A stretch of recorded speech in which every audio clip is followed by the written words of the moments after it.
ये हैं जस्टिस धनंजय यशवंत चंद्रचूड़, देश के चीफ जस्टिस ऑफ इंडिया। इनके खिलाफ सोशल मीडिया पर फेक न्यूज और गाली गलौज का एक एजेंडा बीजेपी समर्थकों ने शुरू कर दिया है और कई ऐसे लोगों को तो प्रधानमंत्री ट्विटर पर फॉलो भी करते हैं। इनके बारे में आगे बात करेंगे, लेकिन आप उससे पहले ये वीडियो देख लीजिए।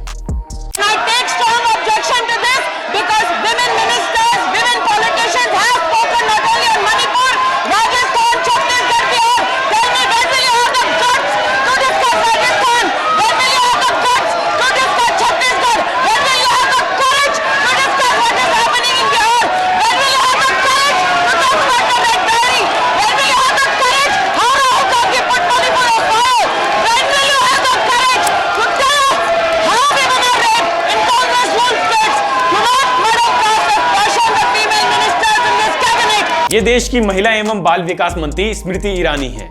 इनका ये रौद्र रूप संसद में तब देखने को मिला जब विपक्ष के नेताओं ने बीजेपी की महिला नेत्रियों से मणिपुर के मामले में बयान देने की मांग की। स्मृति ईरानी इस बात से इतनी तिलमिला गई कि ऐसा लगा कि वो विपक्ष में बैठी है और पूरा विपक्ष सत्ता में है। ये हमारे देश के बेशर्म नेताओं की बेशर्मी की पराकाष्ठा है कि देश में इतना बड़ा कांड हो जाता है, महिलाओं को नंगा घुमाया जाता है और जब सरकार से सवाल पूछा जाए और वो भी देश की संसद में, तो सरकार की एक मंत्री तिलमिला कर कहती है कि बात हिम्मत है तो एक बार छत्तीसगढ़ पर बात करो, राजस्थान पर बात करो, बंगाल पर बात करो। मानो वो मंत्री विपक्ष में बैठी हो और सत्ता से सवाल कर रही हो। स्मृति ईरानी का घमंड तो वैसे उसी दिन जग जाहिर हो गया था जब बस एक सवाल पूछने पर ही उन्होंने एक गरीब पत्रकार की नौकरी खा ली थी। खाली से मेरा मतलब है कि पत्रकार की शिकायत उसके मालिक से कर दी थी, जिससे उसकी नौकरी चली गई थी। जिन्हें सिर झुकाकर न सिर्फ विपक्ष के सवालों का बल्कि देश के सवालों का बड़ी शालीनता के साथ और माफी मांगते हुए जवाब देना चाहिए था, वो उल्टा विपक्ष पर ही संसद में गुस्सा दिखा रहे हैं। और बीजेपी की इसी मानसिकता से ग्रस्त है चीफ जस्टिस ऑफ इंडिया को दी जा रही गालियां, क्योंकि उन्होंने केंद्र सरकार को कह दिया था कि मणिपुर के मामले में कुछ करो वरना उन्हें ही कुछ करना पड़ेगा। और सिर्फ यही नहीं, ऐसे कई सारे मामले हैं जिनमें जस्टिस चंद्रचूड़ ने सरकार को आड़े हाथों लेते हुए उसे आईना दिखाने का काम किया।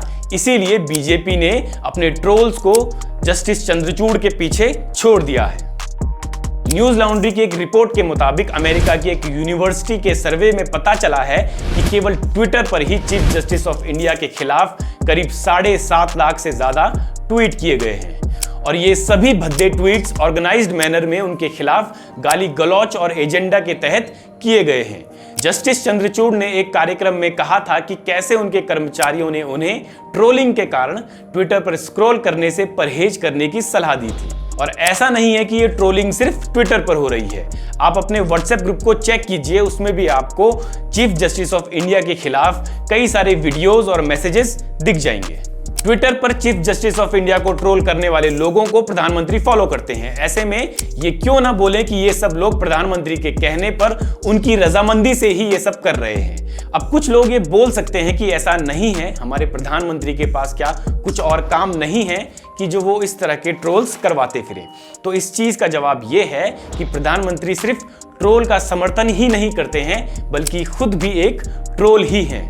अभी हाल फिलहाल में ही हमारे प्रधानमंत्री ने विपक्ष के इंडिया नाम पर यह कह दिया कि ईस्ट इंडिया कंपनी और इंडियन मुजाहिदीन ने भी अपने नाम पर इंडिया रखा था।